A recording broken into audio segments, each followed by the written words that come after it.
Hindi short hand की daily dictation class में आपका स्वागत है।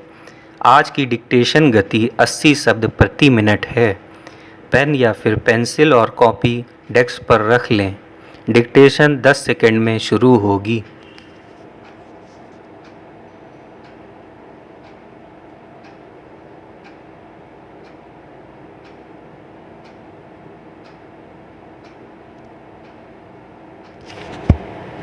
स्टार्ट। महोदय, शासकीय प्रोत्साहन के कारण सोयाबीन खरीफ की एक प्रमुख फसल बन चुकी है।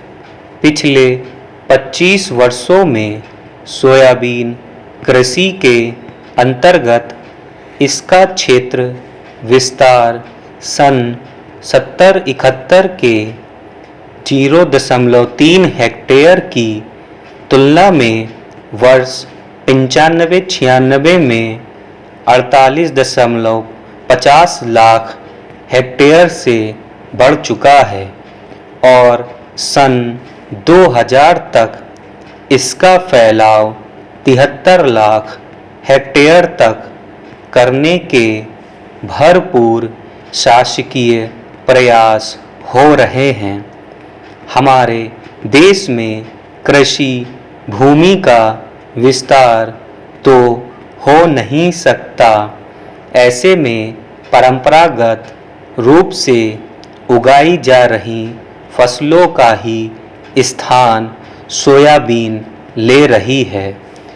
ज्वार, मक्का जैसी फसलों के निरंतर घटते क्षेत्रफल के कारण सोयाबीन की खेती को अधिक बढ़ाने और लोकप्रिय करने और खाद्यान्न के रूप में गेहूं की निरंतर बढ़ती मांग के फलस्वरूप इसके बढ़ते भाव से वर्ष 96-97 में देश की गरीब जनता त्राही त्राही कर चुकी है। भारत सरकार भी इस गंभीर स्थिति का आकलन कर 40 लाख टन गेहूं विदेशों से आयात करने को विवश हुई है।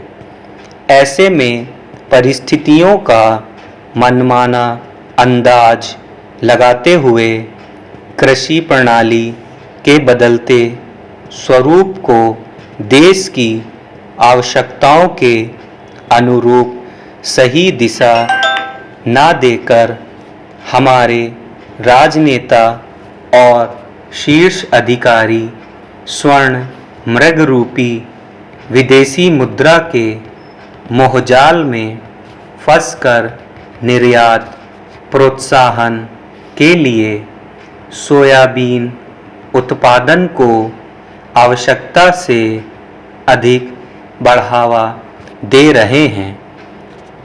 देश में सोयाबीन उत्पादन और क्षेत्र आच्छादन की दृष्टि से लगभग 70% योगदान मध्य प्रदेश का है। मालवा, मध्य भारत, महाकौशल से ज्वार, मक्का जैसी परंपरागत फसलें सिमट गई हैं और अब धान उत्पादन क्षेत्र छत्तीसगढ़ की बारी है, जहां प्रदेश शासन 1 लाख हेक्टेयर क्षेत्र में सोयाबीन के फैलाव की योजना बना रहा है। आदिवासी और ग्रामीण अंचलों में चाहे ग्रामीण जन और कृषि मजदूर भूख से तरसें, लेकिन प्रदेश के कृषि विभाग का एक सूत्रीय कार्यक्रम है सोयाबीन की खेती का अधिक से अधिक विस्तार। कृषि प्रणाली के इस बदलाव के कारण परंपरागत फसलों की तुलना में इससे चाहे चारा भूसा कम मिले, पशुधन भूखे से बिलबिलाता रहे। सोयाबीन का मानव खाद्य के रूप में प्रचलन भले ही ना हो, सोया खली का प्रदेश में पशु खाद्य के रूप में न्यूनतम उपयोग हो, लेकिन विदेशी मुद्रा के लाभ में सोयाबीन का फैलाव जरूरी है। ऐसी ही शासन की नीति बन गई प्रतीत होती है। इस नीति निर्धारण में महत्वपूर्ण भूमिका संगठित सोया उद्योग निभा रहा है।